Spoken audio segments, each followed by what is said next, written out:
Ray Horner with you with Dr. Joe Cangini, my very good friend. He's been part of this morning show for over 30 years. Great sports medicine advice, education, and intel. With that said, Dr. Joe, where are you going today? Ray, I got to answer this question that these friends of mine, these Yankee fans, even family members that are Yankee fans and the Yankees in town, is what's going to happen with Aaron Judge? Is he going to be ready to help them down the stretch?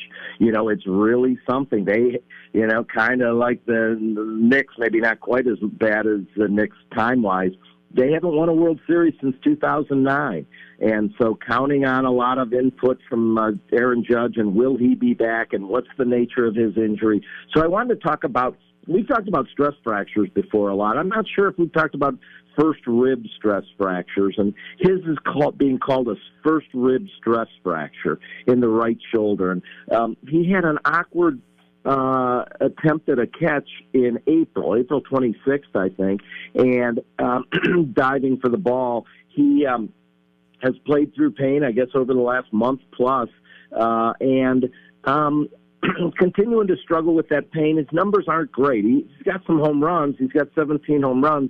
He's hitting 248. But they finally said, hey, we got to figure out what's going on, and we got to get something done here. And in working him up, in reading about it a little bit through, the internet and other things, he has what's called a right-sided rib stress fracture of the first rib. Now, we've talked about stress fractures. I would say in my career of, 40 years here or so, the rib stress fractures, very uncommon stress fracture, but in the last 10 years, I've started to see them a little bit more frequently. I think maybe we didn't even look, maybe perhaps back in the 90s and the early teens. We do get stress fractures in ribs occasionally, but certainly it's not one of the top ones. And more frequently, Ray, it's going to be in rib 4 through 9, and it's more in rowers. It's really known as one of those things on the board test. Hey, it's rowers that get rib stress fractures. Weightlifters get stress fractures. Golfers occasionally get stress fractures in the ribs 4 through 9. But the first rib is more like a shoulder injury because the first rib sits under the collarbone. And so it's more for throwers and baseball players that we've seen it in. So just in remembering about stress fractures, they're microfractures, hairline fractures. They don't show up on a plain film x-ray. So you injure the shoulder or you overload the shoulder, and as you continue to try to play sports through it, you overload more than it has chance to heal, and they just continue on for a long period of time. People then start with x-rays. Hey, we don't see anything on x-rays. Well, you don't see stress fractures in most, especially early cases of stress fractures. These microfractures don't show up. And so we need an MRI to really determine the extent of this injury. And so in the MRI that he had in the last week, it showed this stress fracture.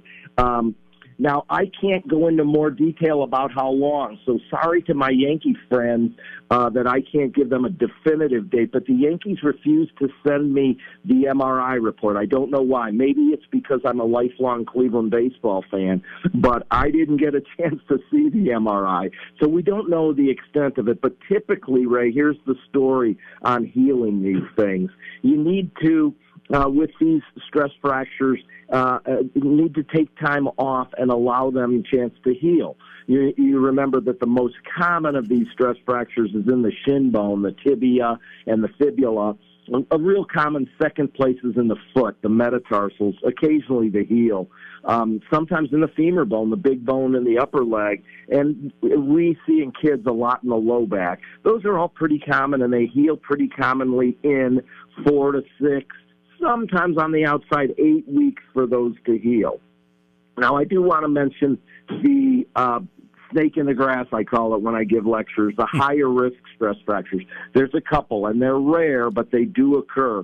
Femoral neck up high in the hip is a bad stress fracture. The Jones stress fracture that we lived through with Max Strus and way back when, Jim Jones, in the foot, it needs surgery to be fixed.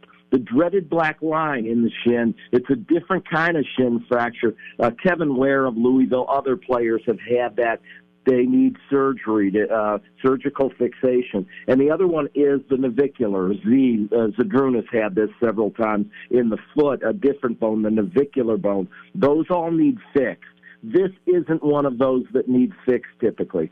The first ones I talked about, the common ones, they heal on their own when we reduce the amount of activity that they're doing. And during that period of time, they should go into alternative activity, not do nothing at all in our athletes. We don't want them doing nothing, but we alternate their activity, get them into physical therapy, and gradual return.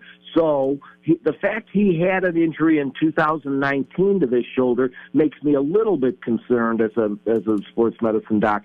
But overall, this should be a 4 to 6 week injury, maybe at the most 8-week injury, and back in time for the important games down the stretch of the season. And that's most of what I wanted to talk about this morning about rib stress fractures. Are there lingering effects when you have a rib stress fracture, Joe?